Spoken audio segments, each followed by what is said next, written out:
Well, joining me now to talk more about these markets and the path forward is Mark Newton. He's the head of technical strategy at Fundstrat Global Advisors. Mark, great to have you on the show as always. Thank you, Kristen. How does this market look to you at these levels? You know, I think it's gotten a lot better in recent weeks. We had a period of consolidation and churning, which served to get a lot of investors off to the sidelines. I think people were overly pessimistic regarding the new administration and their potential for widespread tariffs, which now has come to be, something that can be easily digested by the market and is not that overly negative, at least for now. So, technology, to its credit, we have seen some bifurcation in tech. Semiconductors had been hard hit, but yet a lot of that money is now going into software. So the stocks like Microsoft,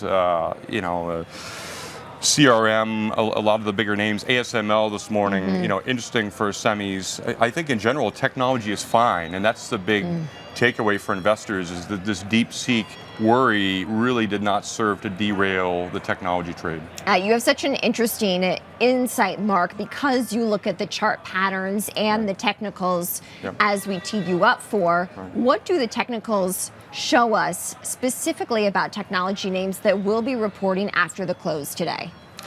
Most of these are in very, very good shape. You look at Meta, you look at Microsoft. I think the ASML win has some good, carryover as to how some of these other companies potentially could report. So most of these so-called Mag 7 remain in excellent shape. And we've seen a little bit of deterioration in NVIDIA. The volume was very high. Of course, we saw almost a record amount of market capitalization loss, but it was a one-day event. And the majority of technology is still, remarkably strong. And so, the big worry for investors is that, the majority of stocks have not kept up with the market. It's all been tech, but I don't think that's a bad thing, Do you think technology can continue to lead this year? I do. I think we're still in this growth phase. I sense it with rates.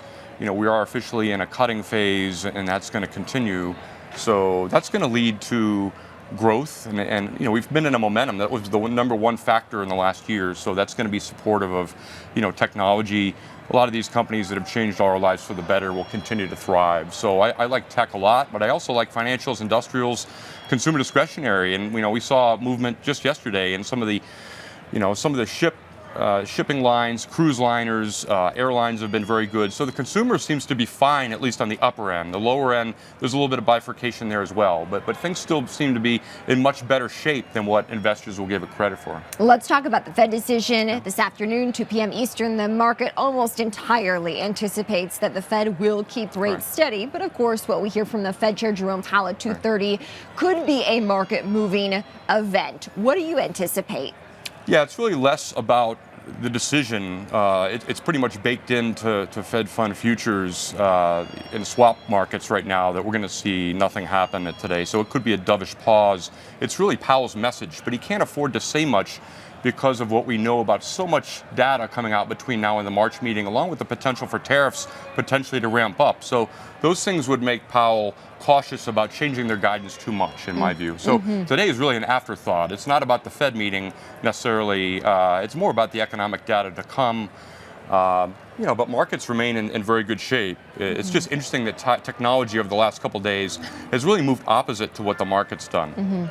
It's interesting because there has been so much focus on tariffs with this new administration, but as you mentioned, the market seemingly has been able to absorb it, and we've pretty much interpreted it as a negotiating tactic over the course of these past few weeks. What other policies, what other matters that this administration will be dealing with, like the deficit, for instance, that could have an impact? Yeah, that's a big deal. And look, the trade balance that came out this morning could be disappointing to the incoming president. Seeing a trade balance of minus 125 billion, that was largely a lot more than expected.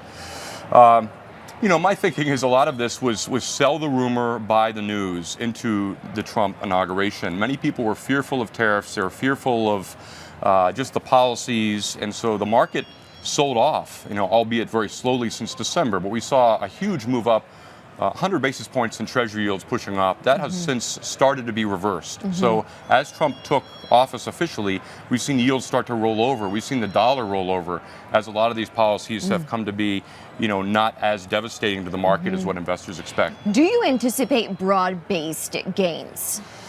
You know, that's going to take some time. For right now, it's all technology, and we need to see that, I think, sometime this year, and we will. As interest rates start to come down on the long end a lot more sharply, we can see a broad-based recovery. We can see small caps and mid caps finally pick up, regional banks, biotechnology. It has been tech-led, but that's not a problem. I think that tech is still 30%. We're seeing more evidence in the last few months of financials, industrials starting to recapture some of that momentum. That makes me optimistic for this year. Mark Newton, Head of Technical Strategy at Fundstrat Global Advisors. Mark, always a pleasure. Thank you. Thanks, Kristen. Likewise.